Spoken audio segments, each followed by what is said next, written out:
Hello, everybody, and welcome to a special edition of United Wrestling, United We Stand. I am your missing piece, TJ Lee, and I'm here to present something very unique to all of you. It is known as the Super 8 Heavy Tournament. Oftentimes, in competitive sports, a tournament is the best way to settle who is the best. In this occasion, we have gathered some of the absolute best of the United Kingdom, and we've put it under the weight of Super Heavy. It's often said in boxing and mixed martial arts, professional wrestling, that the baddest men or women on the planet are in the heavyweight category. We aim to determine that with this tournament. It starts, as you will find on your screens, on September 22nd, 2024. It continues on December 22nd, 2024. And our final set of quarterfinals on February 23rd, 2025, with the semis and the main on May 11th, 2025. Joining me for this conversation is the man to my right, one of the owners of United Wrestling, Mike Baker. Mike, thank you so much. Yeah, no worries. Glad to be here. Thank you. And of course, the other gentleman joining is one of the most successful heavyweights, if not the most successful heavyweight in United Wrestling history, a former United Wrestling champion, Simon Quest. Thanks for having me, Tej. So, folks, let's get straight into it. We are going to be breaking down each of the competitors in the Super 8 Heavy Tournament. We're going to start with one of our quarterfinal matches on September 22nd. Our first competitor, gentlemen, is Razor. Mike, when we think of Razor, I think it's fair to say he has some of the most experience in United. Yeah, I think that's fair. So Razor's obviously been with us since End Zone, when he was in we had that Battle Royal. And we saw him then. He's been done loads since. He's by far, out of everybody in the tournament, he's probably the one that's got the most experience with the United audience. Absolutely. And I think, like, when it comes to Razor, if you need a terrifying individual, regardless of his alignment on that night, whether, he's being friendly or he's being nasty, that's who you call. 280 pounds, 6'3". Yeah. He's an impressive specimen. Yeah, he is, yeah. One of the tallest in the tournament. Absolutely. Simon, what do you make of Razor and kind of the form he cuts when it comes into this tournament? I think form's a key thing with Razor. He has been a part of United now for a while. He's only just ventured into singles competition. But what an impressive showing he's had. At the last Reading show, I was there with you on commentary. Yes. As I was out at the time, and I watched him actually win over the crowd. He was that good. He's not your typical babyface, but he'll be there at Reading with the crowd behind him, and that could be enough to take him over the edge. I look at the list of other competitors we have, and how many of them are natural baby faces that can win over a crowd in that way. Razor himself is a big dude. He's good at throwing people about, and the crowd's been responding to it. Absolutely. He has the Reading faithful on his side.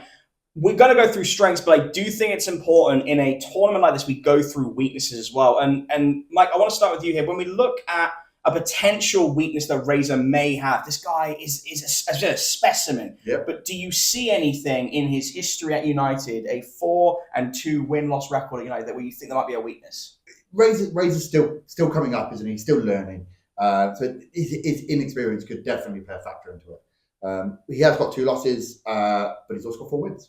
That's a very fair point. It's a good bit of momentum. And Simon, same to you. Is there anything you saw when we were calling that match where you thought there might be a potential chink in the armor? I think it's a case of, there's an element of like inexperience from a grand scale of things, but you've also, I'm going to say this a lot with some of these competitors, Sure. Tej.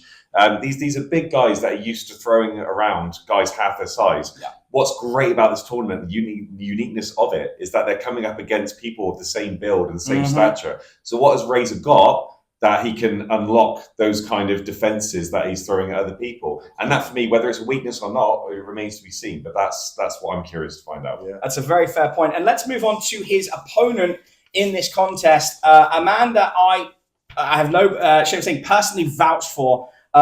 He is a living kaiju from Milton Keynes, Liam McCarthy. This man, folks, if you haven't seen the raw strength of Liam McCarthy, you are in for a treat. Former mixed martial arts background, 350-pound weight, 6'3", a slightly more unknown anomaly to the United faithful.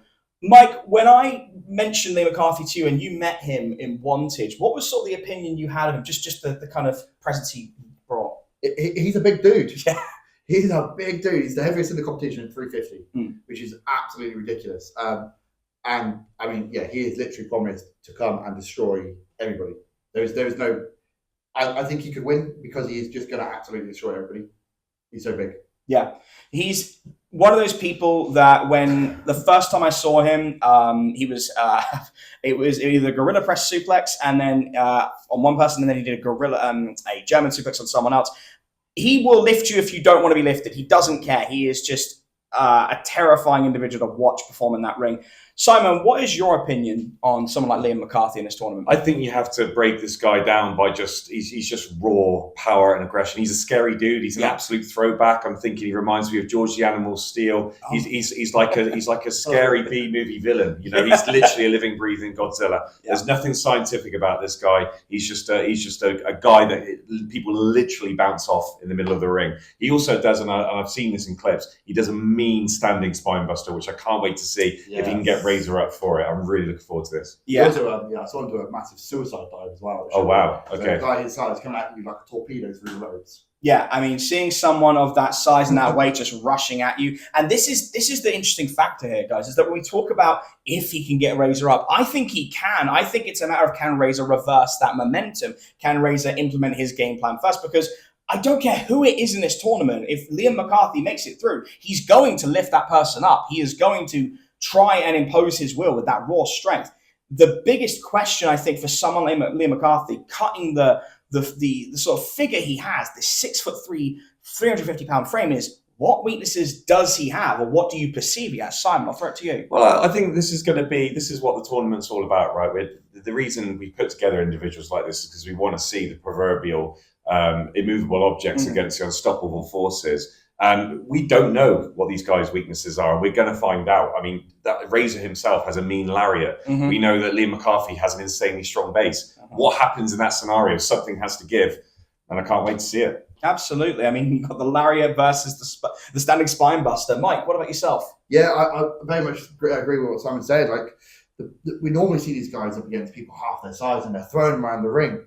But now they're going to meet people of the same ilk, the same build, the same size. That's not going to happen. That's not going to be the choice anymore, is it? So it'll be really interesting to see what their weaknesses are. It's a match you're not going to want to miss. As we said, September 22nd. Be there to see some violence.